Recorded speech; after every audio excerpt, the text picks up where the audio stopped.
came here for a flying video. We got one more before we do that.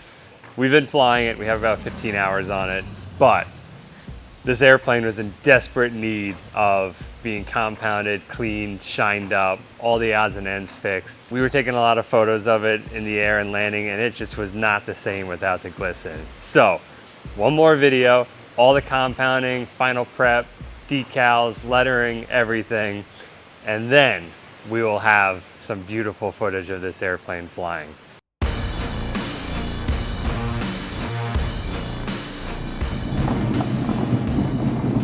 All right, it is time to compound. So the airplane was painted a while back, but not really shining. We tested an area, came out glistening, so as much as we don't want to, it's time to do the whole airplane. So when we did the Citabria, we were a little unhappy with the shine that it had, so we read online, a lot of people use the 3M Finesse It. It's basically the finishing compound, so there's no real grit in it, so it's just kind of the polished side of it. And then the red pads are the finishing one also. We are about to transform into our marshmallow suits.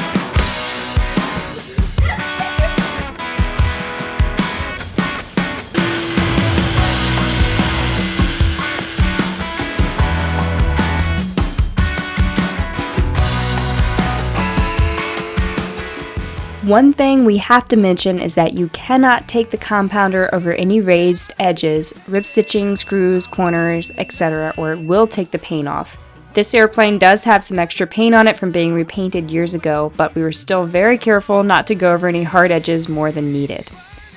We are always looking for recommendations on airplane detailing materials, so if you have a favorite compound or wax that you use on your fabric airplane, please let us know in the comments.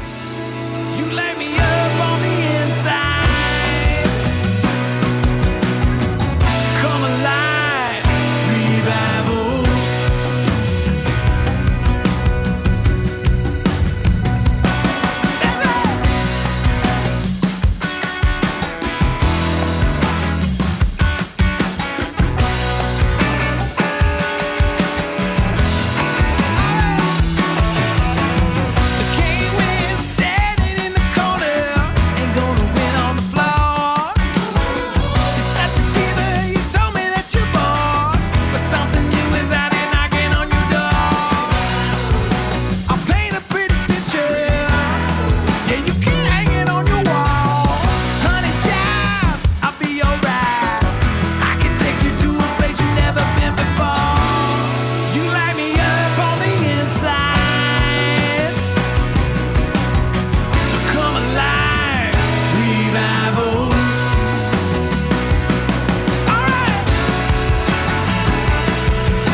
So we use McGuire's cleaner wax with the sponge and the thing. It doesn't put on like that paste wax where it builds up everywhere and hard to get off. And it's very thin, so it's easy, it's quick, and it puts a nice shine on it. And there's no silicone in here, so if you got to do a fabric repair or anything, it's not impregnated with silicone.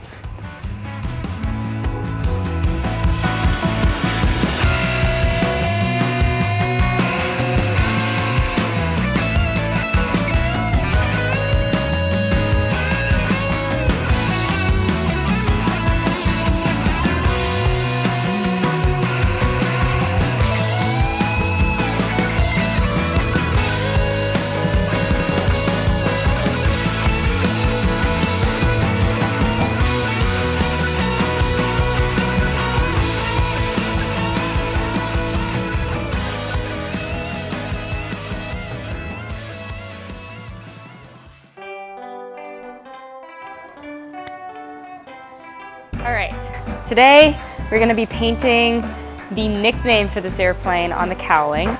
The nickname for this plane was the Great Lakes Speedster, and they only had it on the left side. Today we're going to be doing the hand lettering on both sides.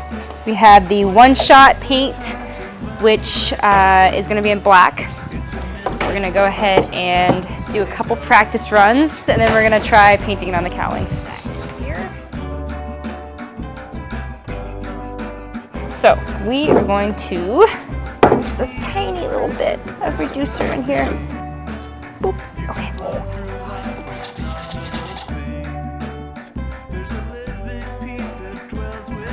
Okay, I got this. I got this. Here we go.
So the quick and dirty of what we did, the plane just looked very dried out. So we compounded it, we waxed it.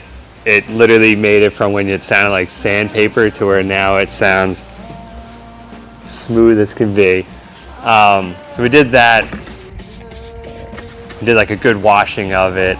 A couple of the other things we've done is we changed the CHT gauge. It was actually the thermocouple that was bad, but we changed that whole thing out. We put new seat belts in, mainly so that it reached around for Janie's booster seat. And we also kind of working through some issues with static on the radio. So we've installed a new antenna. We've shielded the magneto switch cables or wires.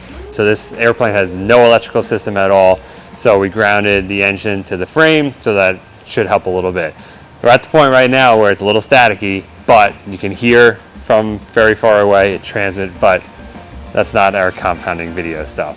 The most recent things we've done is the box on the front seat, the only storage you really have during flight, was about 1.5 inches thick. You couldn't even fit a water bottle in it, you couldn't do anything. Janie couldn't fit any snacks in it. So we made a new box. It's deeper, it's shorter, it's narrower, so you can get inside. We're gonna put a cup holder on it. We're gonna put a spot to hold your pen. We're gonna put a spot to hold your sunglasses. But really make this an airplane that you can hop in and fly 1.5 hours and have your snacks within reach, or your water bottle, or your glasses, or whatever you need. This airplane needs a lot of right rudder, so we installed a trim tab on it. It's gonna take a little bit to get it adjusted, but we'll try that out over the next couple flights. Video number 5 of this series is gonna be all the flying stuff. So pretty cool. We have footage from the first flight that we did, probably 2 months ago now. And then we just have some cool stuff from in between. We have the seat from when Janie checked out in it, her little extension. We're on prototype number 2 for that. On the next video, we'll see you in the airplane, engine running, ready to take to the skies.